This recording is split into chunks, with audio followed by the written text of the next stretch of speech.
Selamat datang di channel Pemuja Malam. Jangan lupa like, share, and subscribe ya. Terima kasih.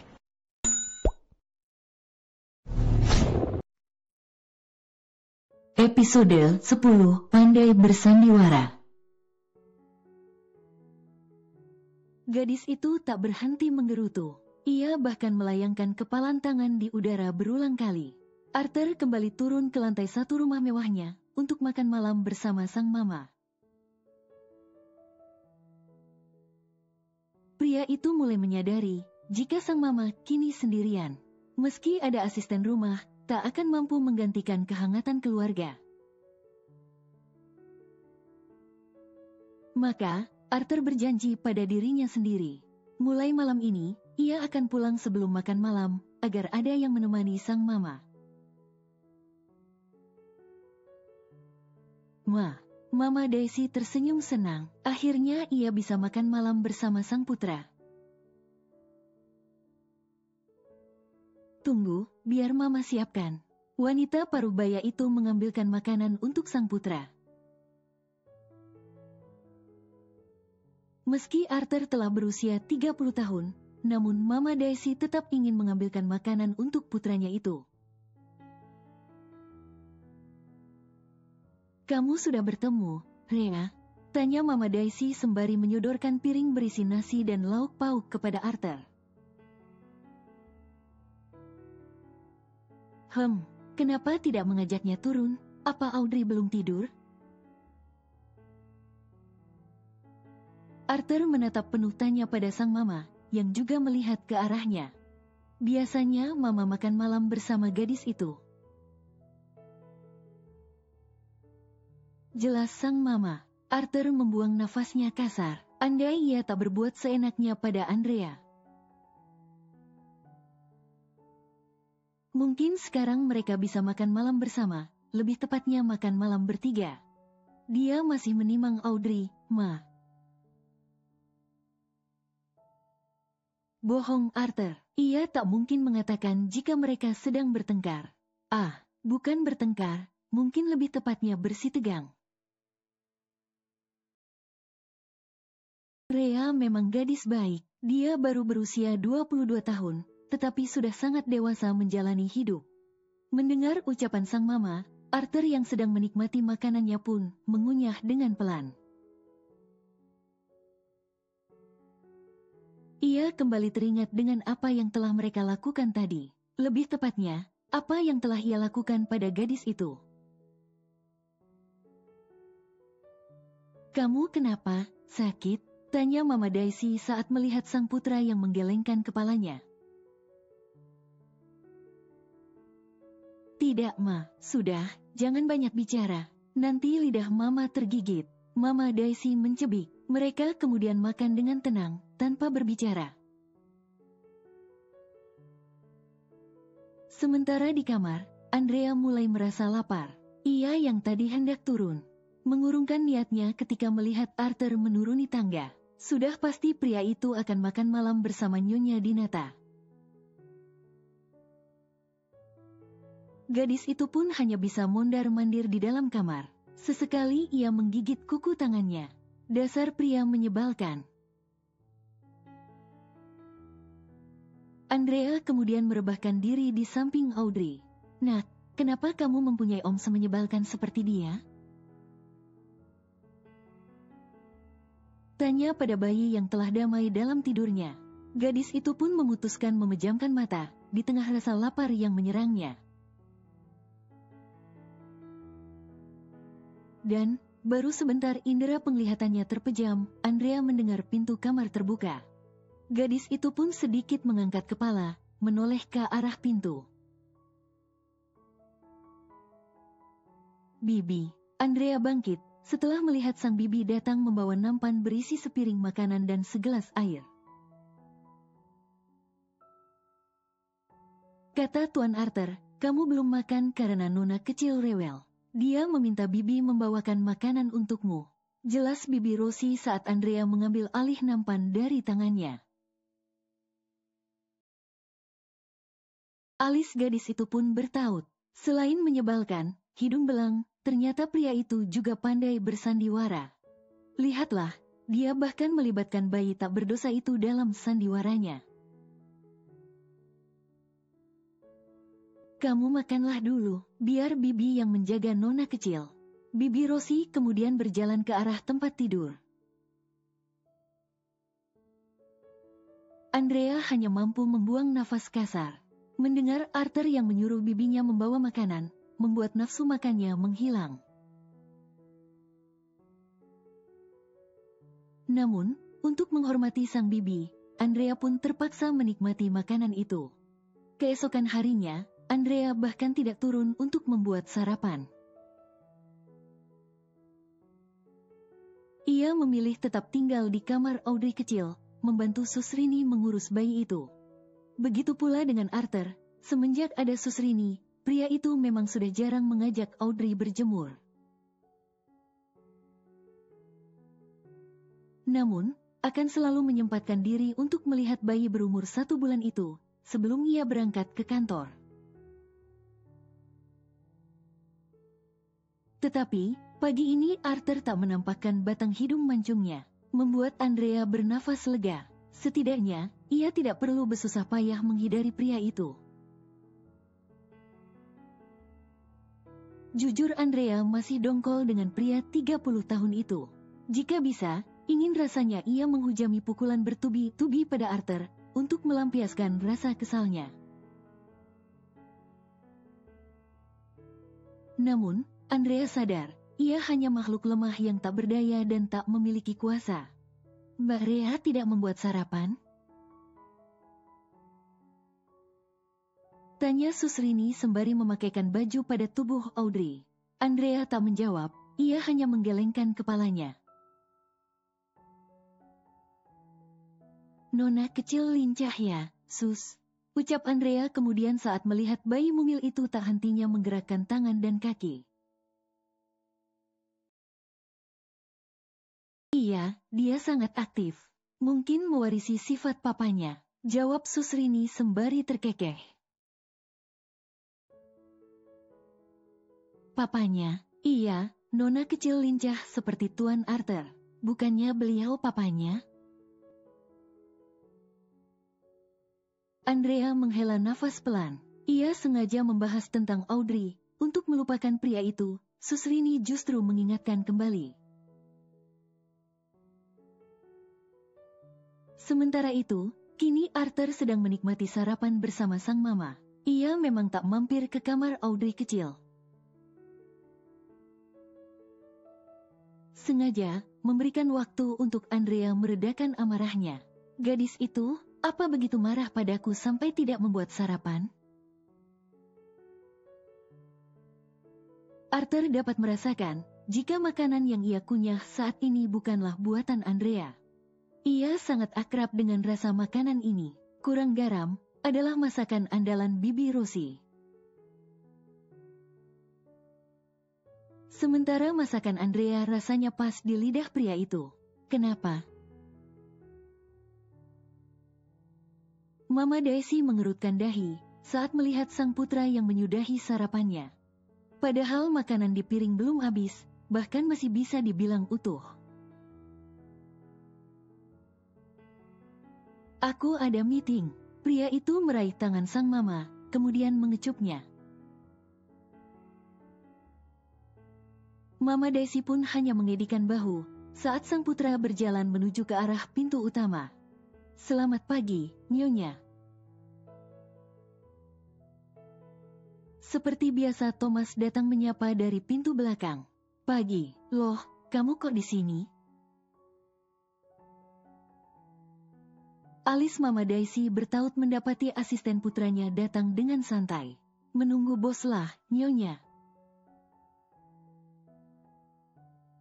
Jawab Thomas sembari mengambil satu buah jeruk yang tersaji di tengah meja.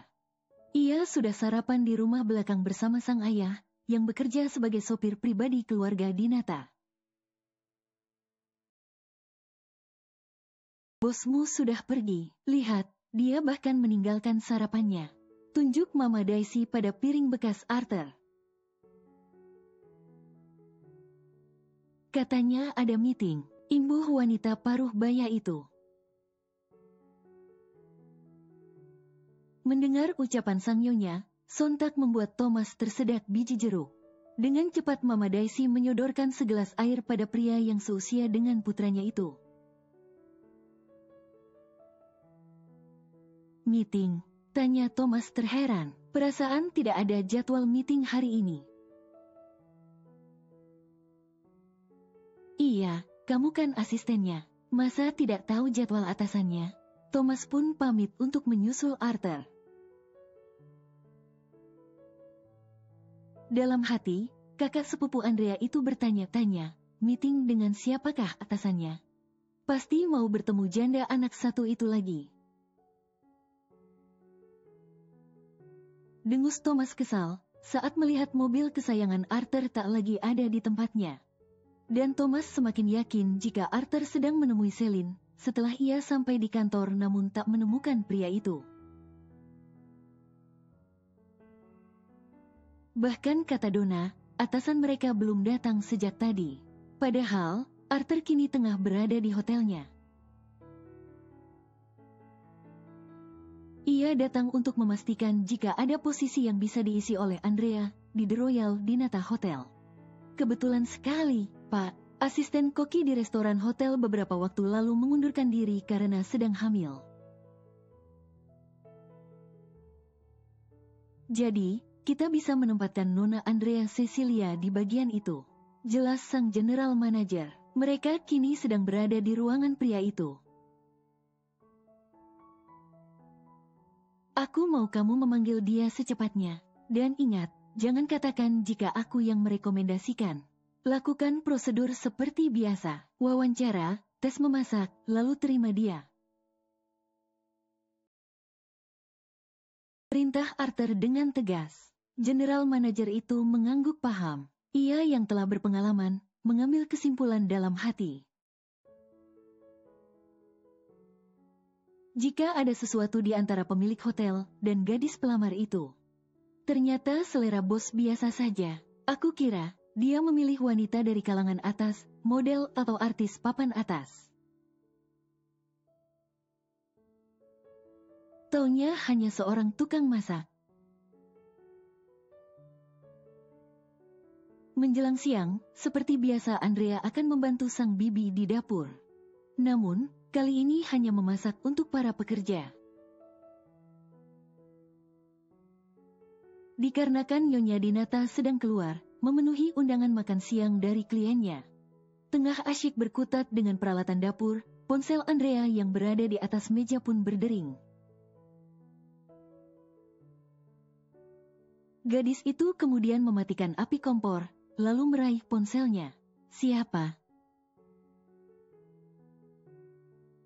Tanyanya sendiri, saat melihat layar benda pintar yang menampilkan nomor yang tak dikenalnya. Dengan ragu, Andrea pun mengangkat panggilan itu. Halo, selamat siang. Apa benar saya berbicara dengan Nona Andrea Cecilia? Tanya seorang pria dari seberang panggilan. Selamat siang, ya benar. Saya Andrea Cecilia. Ada apa ya, Pak? Tanya Andrea bingung.